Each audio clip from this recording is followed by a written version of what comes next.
Bonjour à tous et bienvenue dans cette nouvelle émission de Bonjour chez vous. Notre thème du jour est « Si tu étais toi-même ton propre obstacle ». Et comme je vous l'ai dit hier, pour ceux qui ont suivi l'émission d'hier, nous avons une invitée cette semaine, Séverine Acus. Bonjour Séverine. Bonjour Nadine. Bienvenue parmi nous. Merci. Si notre visage est familier, c'est parce qu'on t'a vu dans Parole de femme. Et tu reviens nous voir aujourd'hui dans Bonjour chez vous et on va parler de l'autosabotage aujourd'hui. Mais avant, j'aimerais te présenter comme il se doit parce que tu es membre de l'équipe de direction à Nouvelle Vie, l'Église Nouvelle Vie. Tu es coach professionnel certifié et tu es en mission pour aider les chrétiens à exploiter leur potentiel et développer leur leadership personnel. J'ai bien dit? Oui, effectivement. En tout cas, c'est une joie de t'avoir aujourd'hui. On va parler d'un sujet très intéressant, très important. On en parlait hier. On vous disait sur l'émission comment faire des pas de foi, que pour certaines personnes, il y a des pas de foi qui ne se font pas parce que nous-mêmes, la personne elle-même, elle se sabote, elle est son propre obstacle. Et tu vas faire un conseil du coach par rapport à cela. Oui, effectivement. Alors, merci beaucoup encore pour l'invitation. Aujourd'hui, j'aimerais effectivement parler de l'autosabotage, ses comportements, ses habitudes, les choses qui nous lient, le cercle vicieux qui nous amène à nous nuire à nous-mêmes et vous apporter quelques clés pour être capable de les identifier et de pouvoir se libérer de ce qui fait obstacle à nos projets et à nos avancements dans la vie. Waouh, un très très beau programme. J'avais dit hier, moi j'ai trop hâte d'entendre sa rubrique conseil du coach. Mais avant ça, on va commencer avec toi, Monsieur Poulain. Oui? Je suis prêt. T'es prêt? D'accord, on y va pour la pensée du jour.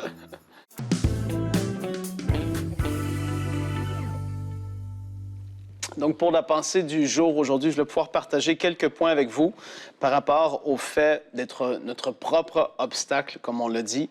Premier des points, c'était le fait de pouvoir être un obstacle à nous-mêmes par notre incrédulité. Donc ça, c'est super important de le comprendre et je veux, par cette pensée, peut-être apporter une prise de conscience ou en tout cas faire remonter certains points pour que vous puissiez dire « Ah, j'avais pas vu ça, j'avais pas pensé à cette chose-là, j'aurais pas imaginé que ça aurait pu être une source dans ma vie d'obstacles qui pourrait faire que ça me bloquerait d'aller de l'avant. » Et comme je dis, le premier point, c'est par notre incrédulité. Et notre incrédulité, c'est super important de comprendre que, premièrement, elle va s'entendre, c'est-à-dire dans comment on va parler l'incrédulité, et par la suite, ça va même se refléter dans nos actions. Donc, ce qui est au fond de nous, tôt ou tard, va sortir, et après ça, on va agir sur ces choses. Et là, si vous êtes dans l'incrédulité, on ne peut pas rentrer dans tout l'enseignement, Nadine, ici, là, sur l'incrédulité, mais ça peut être un obstacle pour nous. Deuxième chose, par notre petite mentalité. Donc, ce n'est pas forcément de l'incrédulité, hein. Il y a une différence. Une petite mentalité du « je suis le plus petit des petits du Gédéon ». Ça, c'est le gédéonisme, je vais dire comme ça. Tout ce que tu as vu dans ta vie a pu créer des limites. C'est-à-dire, dans ta famille, tout ce que tu as entendu, personne n'est allé au-delà de, tout le monde est comme ça, le classique, on ne va pas plus loin que ce que les autres ont déjà franchi comme limite, tu vois. Par notre famille, dans notre milieu professionnel, même chose. On a toujours vu des petites choses. Ça a toujours été un petit magasin. C'est pas qu'il n'y a rien de mal avec ça, mais peut-être qu'il y a quelque chose en toi. Tu as un désir d'avoir de quoi de plus grand. Tu vois quelque chose. Par les yeux de la foi, tu saisis quelque chose. Tu vois quelque chose de grand et tu te dis, je veux pas rester où est-ce que je suis. Et pourtant, c'est toujours ça qu'il y a autour de toi. Mais je veux t'encourager à briser la barrière s'il le faut et à commencer à déclarer justement la foi au lieu de l'incrédulité. Autre point, par rapport encore une fois à la petite mentalité, c'est peut-être qu'est-ce qu'on a vu dans nos églises locales et dans notre pays tout court. Donc moi, je me souviens une fois, je suis allé aux États-Unis et j'avais visité un ministère et j'avais été bousculé par ce que j'avais vu. Mais j'étais arrivé là et moi je viens du Québec, dans des églises comme on les connaît au Québec, un peu plus côté évangélique et tout ça. Et là, j'étais arrivé dans un ministère aux États-Unis. J'avais fait « Wow, c'est quoi? Ça existe, ça, c'est énorme! » Il manquait de rien. Ça m'avait étiré, en fait. J'avais dit « Mais c'est extraordinaire et c'est le même Dieu qu'on sert. Ouais. Pourquoi est-ce que ce serait différent dans la francophonie? » Et donc, Dieu nous étire parfois par ce qu'on voit. Et là, ça nous pousse à croire pour plus. Autre point, on sort de la petite mentalité, on va entrer dans la peur. Il y a possiblement des choses que tu aurais pu vivre qui t'auraient amené plus loin avec Dieu, mais à cause de la peur, tu n'es pas allé vivre ces choses-là. Joseph d'Arimathée, ça dit que par crainte de ce que les Juifs pourraient penser, il suivait Jésus, mais de loin et secrètement. Mais tu vois, s'il aurait plus eu cette crainte-là, il serait rapproché du cercle intime de Jésus. Peut-être qu'il aurait parlé avec lui, il aurait appris, il aurait saisi, mais par la peur de qu'est-ce que les autres vont dire, mais voilà, ça te garde dans ton petit coin. Après ça, manque de consécration, nous allons aller moins loin dans les choses de l'esprit. Si, justement, on est bloqué par un manque de consécration, on peut être notre propre obstacle à nous-mêmes. Peut-être vous vous servez le Seigneur dans peu importe le département. C'est pas juste les prêcheurs ou les chanteurs ou ci ou ça. Hein. C'est à tous les niveaux, spirituellement, dans notre vie personnelle, un manque de consécration va être, oui, un blocage pour aller plus loin et vivre ce que Dieu veut qu'on vive. Et dernier point, je dois le dire, par une vie de péché. Le fait de vivre continuellement et volontairement dans un style de vie de péché, c'est se mettre sur le terrain de jeu du diable et ça va être un obstacle pour nous tôt ou tard. On se met sous le joug de l'ennemi, comme dit la parole. Jésus, pourtant, il veut qu'on soit libre à tous égards, mais parfois, par nos propres actions et nos décisions, on se met sous un style de vie du péché. Et puis, on sait qu'est-ce que le péché apporte à tous les niveaux dans notre vie. Tôt ou tard, ça va être une complication. Et c'est que la Bible dit la mort. À différents niveaux, je vais le dire comme ça. Évidemment, c'est la mort éternelle en bout de ligne, mais avant ça, ça va amener toutes sortes de complications. Donc, arrêtons d'être nos propres obstacles dans nos vies. Amen. Merci pour cette pensée complète, M. Poulin. Avec plusieurs points, j'ai beaucoup aimé ta pensée avec les différents points que tu as mentionnés. Tu as parlé de la peur et je vais tout de suite aller dans notre verset du jour qui se trouve aujourd'hui dans Job 3 au verset 25. La Bible dit, Job parle et va dire, ce dont j'ai peur, c'est ce qui m'arrive, ce que je redoute, c'est ce qui m'atteint. Et en fait, que ce soit Job en fait, qui parlait par rapport à sa propre situation, mais je crois qu'en tant qu'humains, nous-mêmes aussi, nous pouvons dire des choses par rapport à nos vies. Et comme tu parlais de l'incrédulité, tu parlais de la petite mentalité, c'est ça en fait. Quand on parle d'auto-sabotage, quand on parle d'être soi-même son propre obstacle, des fois, c'est pas la faute n'est pas du côté de Dieu, comme tu dis, tu allais dans cette église qui faisait des belles choses, on sert le même Dieu. La faute n'est pas du côté de Dieu, mais notre côté, que nous, on va dire, nous, dans notre famille, on ne va pas jusqu'à ce certain niveau-là. Nous, en tant que femme, je ne peux pas faire ceci. En tant que, une personne de tel pays, je ne peux pas faire cela. Et le Seigneur veut bien, mais nous-mêmes, nous sommes notre propre obstacle juste par notre mentalité qui a besoin d'être réajustée. Oui, effectivement. Puis je crois aussi que, tu le mentionnais tantôt qu'on est tenté parce qu'on a entendu par notre passé, par des choses qu'on a vues, qu'on a entendues. Il y a tout un héritage aussi de l'Église catholique qui est que pour être un bon chrétien, il fallait être dans l'humilité, il fallait justement pas aspirer à des grandes choses. Puis il y a encore cet héritage-là aujourd'hui dans nos milieux. Le côté où... qui est une fausse conception d'ailleurs de la réussite, où on croit qu'il faut justement se contenter de peu, que Dieu est grand et que nous, on est tout petits. Mais Dieu veut nous élever à sa hauteur. Lui, il nous a fait à son image et il a des grands projets pour nous. Mais c'est que des fois, on a une mauvaise compréhension, on a mal compris à quel point Dieu, dans sa grandeur et dans la façon dont il nous a créés, il avait des grands projets pour nous. Et c'est important de pouvoir se rappeler ça, en tout cas le comprendre et l'adapter dans notre vie de tous les jours. Pas simplement au niveau dans notre vie spirituelle, bien sûr, mais au niveau professionnel, au niveau familial, il n'y a rien de mal à aspirer à des grandes choses, à être ambitieux, à rêver de grandes choses. Et c'est important de se détacher de cet héritage-là, de cet esprit de petitesse là, qui nous poursuit malgré nous. Oui, dans le monde de l'esprit, l'impossible n'existe pas. Yes. Pour Jésus, ça n'existait pas, impossible. Pour Dieu, il a créé l'univers qui ne cesse de s'agrandir encore. Tu dis, c'est tellement extraordinaire. L'impossible n'existe pas. Il a dit à Abraham, regarde les étoiles. Tu vois, rêve grand. Élargis ta façon de voir les choses. Et aujourd'hui, c'est ce qu'on veut faire. Et j'ai envie d'encourager même les parents, vous suivez cette émission, élargissez la façon de penser de vos enfants. Peut-être que votre famille, ça a été toujours comme ça, où vous voyez votre frère ou votre sœur qui, eux, ont des enfants, vos neveux et vos nièces, et puis, ils les instruisent du mieux qu'ils le peuvent. Mais aujourd'hui, on veut amener quelqu'un à croire pour plus, à voir plus grand et à manifester ça dans la vie de vos enfants. Même moi, je me le dis moi-même, il faut se le rappeler, que nos enfants ne soient pas limités par les barrières que nous, on va avoir posées, mais qu'avec Dieu, c'est possible. Toute chose, tu penses que Dieu pourrait faire ça dans ta vie? Ah ouais! Et je suis convaincu qu'il y a des enfants qui pourraient mettre des parents, la foi de leurs parents, mais Dieu pourrait faire ça. Et les parents, des fois, on est tellement limité par notre raisonnement naturel que, waouh, la foi d'un enfant, des fois, c'est énorme. Et puis qu'on puisse encourager les enfants à ce niveau-là. Ah oui, élargis l'espace de d'attente, hein, la Bible va le dire. Et vraiment d'avoir cette pensée d'élargissement, cette pensée de se dire...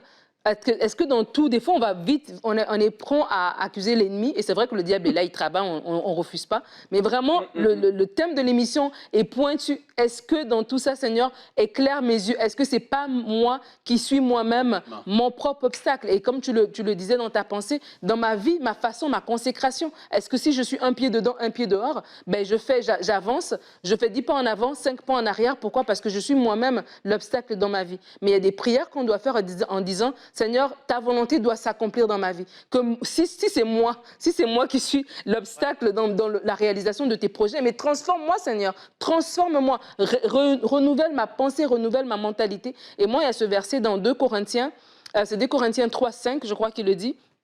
Paul va parler aux Corinthiens, il va leur dire qu'ils sont une lettre écrite de Christ et tout ça. Et puis il va dire qu'ils ne s'enorgueillent pas, que ce n'est pas eux qui l'ont fait, mais que leur capacité vient de Dieu. Mes capacités viennent de Dieu. Et vraiment, moi, ce passage, ce verset, le Seigneur l'a utilisé pour me parler. Lorsque j'étais en mode être moi-même mon propre obstacle, de dire mes capacités, elles viennent de Dieu. Et des fois, on doit vraiment faire une introspection, parce que des fois, on est notre propre obstacle, mais de façon subtile. Genre, tu travailles pour une entreprise. Et là, tu as des projets. Et là, on te confie des responsabilités. Mais bizarrement, plus que tu avances, plus toi-même, on dirait, tu recules. Les gens, ils veulent te donner des responsabilités, mais c'est comme, oh, t'es malade, oh, tu es en retard, oh, tu fais des trucs. C'est comme si tu es en train d'échapper quelque chose qui est devant toi. Ça peut être dans des relations. Tu dis, Seigneur, oui, donne-moi un mariage et tout, mais peut-être que tu es toi-même ton propre obstacle dans ton foyer parce que au lieu d'aimer ton époux, d'aimer ton épouse de la bonne manière, ben, il y a toutes ces blessures intérieures qui font que tu agis d'une manière qui n'est pas bonne et tu es ton propre obstacle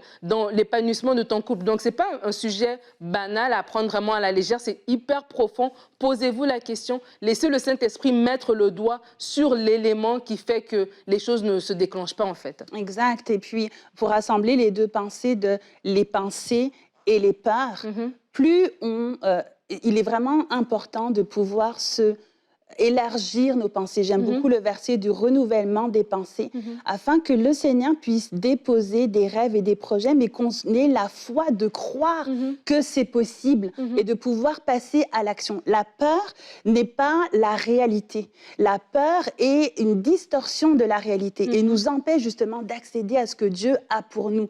Mais l'idée, c'est de trouver le courage, de trouver la force et la foi, de dépasser ces pensées. Les pensées, 95% de nos pensées ne sont pas des pensées positives, sont des pensées qui distorsionnent la réalité. Mais de se baser sur les 5%, puis de demander au Seigneur de nous les renouveler de façon à ce qu'on puisse penser comme lui, dans sa façon de voir la grandeur, la puissance, l'autorité qu'il nous a donnée, de nous en emparer pour faire une vraie différence. Oui, il y a Gédéon, je l'ai parlé tout à l'heure, et on en parle souvent négativement si on veut.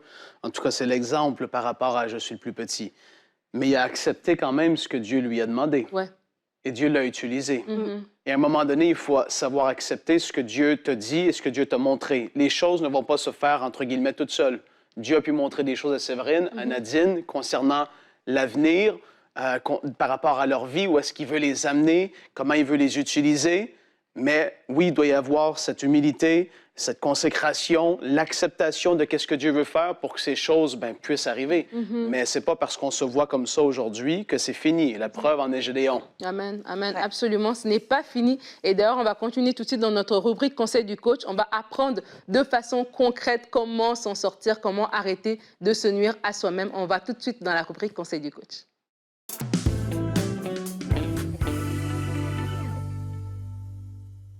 Alors, nous allons aller un peu plus en profondeur dans le thème de l'auto-sabotage. Le titre de mon partage, c'est « Comment arrêter de se nuire à soi-même ». L'idée, là, c'est comme si, j'aime bien, c'est l'image que vous allez apparaître, qui va apparaître, qui est le fait d'être assis sur une branche et de la scier nous-mêmes, en fait, de nous nuire à nous-mêmes dans notre propre vie. Juste pour donner le cadre avant d'aller plus loin, la définition de l'autosabotage. En fait, l'autosabotage se manifeste par des comportements, des attitudes, des aptitudes, des mauvaises habitudes, qui empêchent notre propre progression. C'est vraiment ça. Puis, en fait, ça n'a rien à voir avec le fait que des fois, on est motivé par un rêve, par un projet, par un objectif. On le rêve et pourtant, on ne l'atteint pas. Et le souci avec ça, c'est qu'en fait, la racine est inconsciente. Ces comportements-là sont inconscients et c'est ça qui nous amène à nous nuire à nous-mêmes puis à nous mettre en échec. Souvent, ces comportements-là d'auto-sabotage apparaissent dans des phases de changement ou quand on fait face à de la nouveauté. Et en fait, à ce moment-là, on devient notre propre ennemi, peu importe les circonstances extérieures. Alors, comme on parle de quelque chose d'inconscient, j'aimerais vous pouvoir nommer 4 types d'autosabotage qui vont vous permettre d'être un peu plus conscient de comment se manifeste l'autosabotage dans nos vies. Il y en a 4. Le premier, vous allez vous reconnaître, on va se reconnaître, on est tous là-dedans. Vous allez voir, vous allez dire oui, je m'autosabote, oui, je m'autosabote, oui, je m'autosabote. Premier, ne pas terminer ce qu'on a commencé. Combien de fois on a commencé un livre, on n'a pas été jusqu'au bout? Combien de fois on a voulu faire un régime, une diète, on n'a pas été jusqu'au bout? Une formation, un livre, un projet personnel, puis on ne va pas jusqu'au bout. Deuxième, la procrastination. Remettre à plus tard. Je le ferai demain, je le ferai dans une semaine, je le ferai dans un mois, dans une année. Le temps passe et on finit notre vie avec des regrets. Le perfectionnisme, on le sait intellectuellement, que le perfectionnisme, la perfection n'existe pas. Mais malgré tout, on est bloqué dans un schéma qu'il faut que les choses soient parfaites. Et pire encore, des fois, on a tendance à les compliquer alors qu'elles pourraient être simples. Mais le problème de rester dans ce schéma-là, c'est qu'on trouvera toujours quelque chose qui ne fonctionne pas, puis ça nous empêche d'avancer. Puis le quatrième, c'est de trouver des excuses pour justifier notre inaction. Je n'ai pas le temps, je ne suis pas assez bien, je suis trop vieille, je n'ai pas de soutien, je n'ai pas d'argent, ce n'est pas le bon moment. Bref, si on n'y prête pas attention, on tombe vraiment dans ce cercle vicieux. On va perpétuer des mauvais comportements, des mauvaises habitudes qui vont contribuer à ralentir notre avancement et nous mettre encore une fois en échec. Il y a de nombreuses origines à l'autosabotage. On peut parler de manque d'estime de soi, faible estime de soi, le fait de penser qu'on n'est pas capable, on en a parlé tantôt.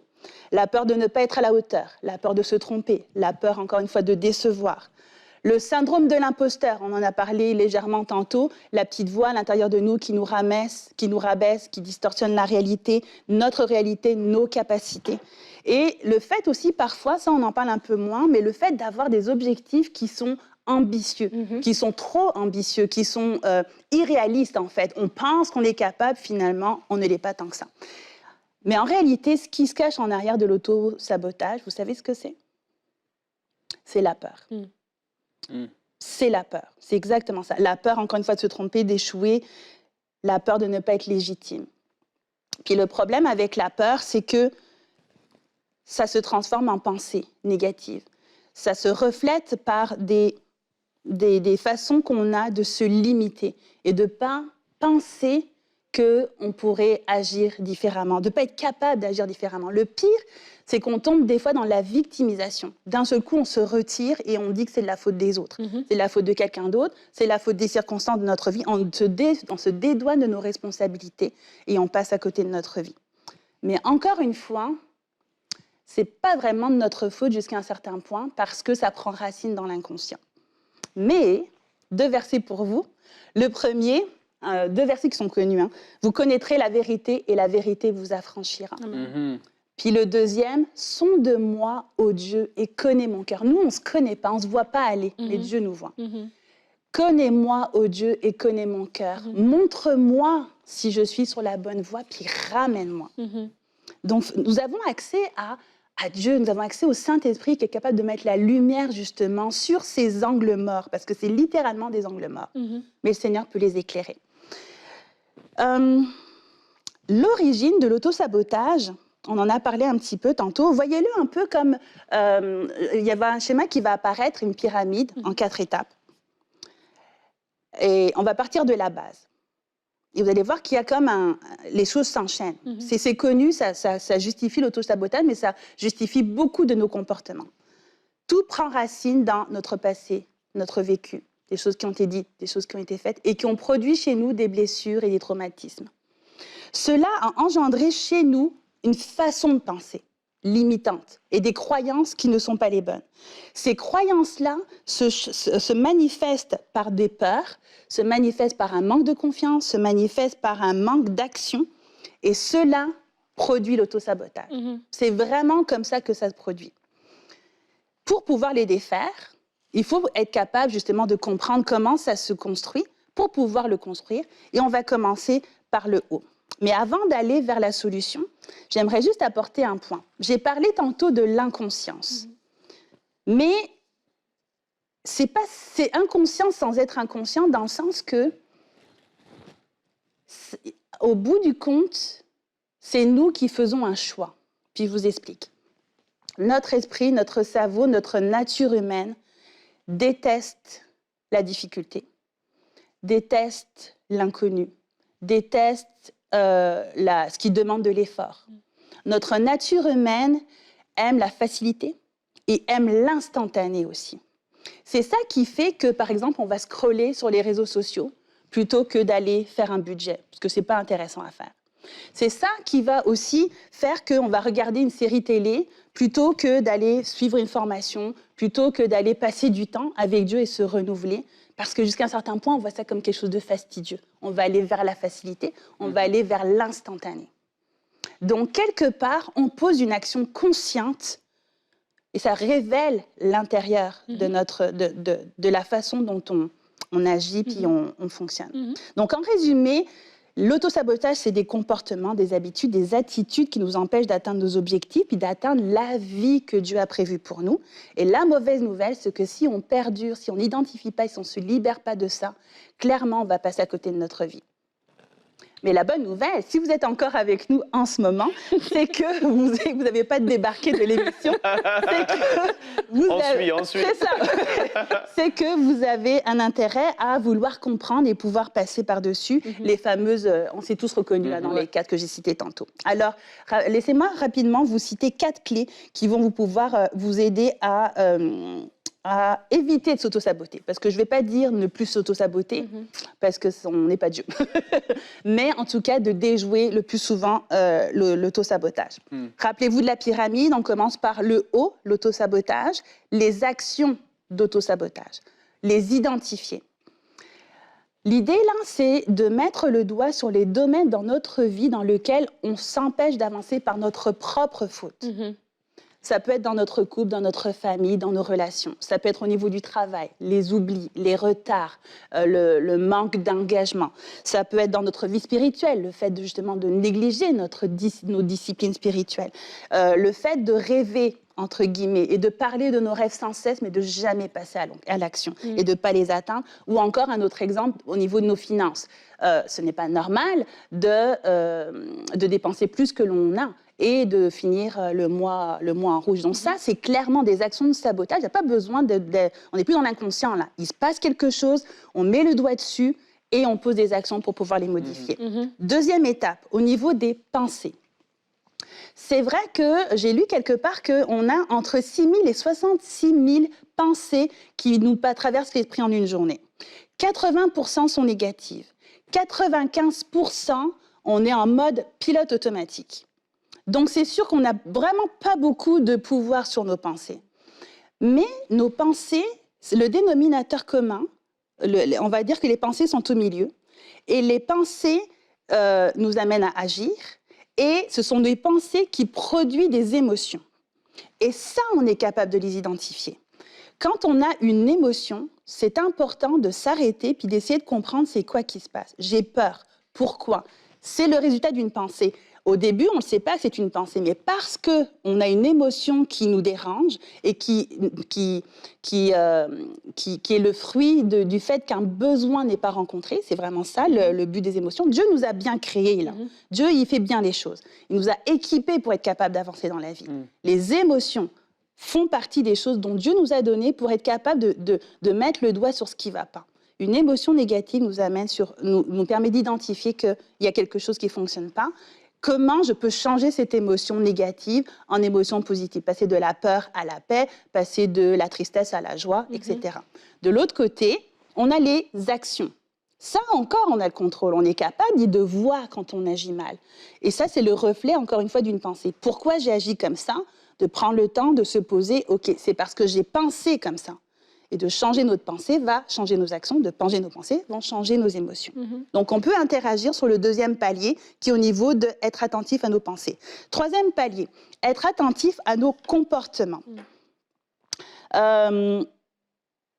Des fois, on crée, par exemple, inutilement des conflits. On va se mettre en bise-bise avec quelqu'un. C'est nous qui l'avons fait, par irritation, par manque de contrôle, le fait d'abandonner tout le temps, le fait de cultiver des mauvaises habitudes. On peut agir sur ce comportement-là, puis je vais vous aiguiller sur 3 questions très pratico-pratiques qui pourraient vous aider. C'est est-ce que le comportement que j'ai en ce moment m'aide à atteindre et avancer dans la vie? Si non, par lequel je peux le remplacer? Et le troisième, c'est qu'est-ce que je peux modifier dans mon premier comportement pour laisser la place au dernier? J'avoue, ce n'est pas le plus facile, mais ça prend de l'humilité, ça prend de se faire aider. Faites-vous aider par vos amis, faites-vous aider par les personnes qui sont autour de vous. Consultez quelqu'un s'il le faut pour être capable de... Parce que ça, c'est notre responsabilité. Dieu ne va pas changer, on aura beau prier, là, il y a une part qui nous revient d'agir sur nos façons d'agir, nos comportements, nous sommes responsables là-dessus. Et le dernier, et non le moindre, arrêter de ruminer nos pensées puis passer à l'action. C'est normal d'avoir peur. C'est normal c'est normal d'avoir peur. C'est normal d'être des fois inconfortable. Je vous l'ai dit tantôt, notre nature humaine n'aime pas la difficulté, n'aime pas ce qui prend du temps. Il aime le plaisir et la facilité. Mais justement, par la puissance du Seigneur, dépassons notre nature humaine et emparons-nous de la pensée de Dieu qui défie les obstacles, qui affronte les peurs. Combien de fois, il y a 365 fois écrit dans la parole « n'aie pas peur ». Dieu, il sait que la peur, c'est une émotion qui nous nuit, mais il faut qu'on soit capable de dépasser ces peurs-là et alors on va dépasser on va finalement passer à l'action davantage, avancer dans nos vies et déjouer à ce moment-là l'autosabotage. Donc, c'est ça les points que j'avais. Passer à l'action malgré nos peurs, malgré les défis et accumuler les petites actions. L'idée, des fois, c'est qu'on voit des actions comme quelque chose d'insurmontable, mais n'oublions pas que la suite des petites actions cumulées font des gros changements et c'est ça qui fait la différence dans nos vies et qui vient déjouer l'autosabotage. Yes. C'est ce que j'avais pour vous. Merci beaucoup, Séverine. Merci. On sent le coach personnel certifié dans ce conseil du coach. C'est clair. Très, très complet. Qu'on vous invite à réécouter. En tout cas, il y a eu beaucoup de points qui ont été dits. C'est prendre le temps de s'asseoir avec l'aide du Saint-Esprit pour vous éclairer, réécouter la pensée de Frank dans les points qu'il a mentionnés, lequel s'applique à vous. Et avec ça, avec le conseil du coach qui vous a été donné, les différents conseils qui ont été mis, qui ont été partagés, mettre en place dans vos vies parce que le Seigneur vous appelle à plus. Élargis l'espace de ta tente, mon frère, ma sœur. Et nous, on va se retrouver demain. Demain, Séverine, tu es encore avec nous. On va parler de la performance. Croules-tu sous le poids de la performance? Et Séverine sera là pour faire un conseil du coach sur comment éviter l'épuisement professionnel. Un thème très intéressant. Alors, je vous dis à demain et bonjour chez vous.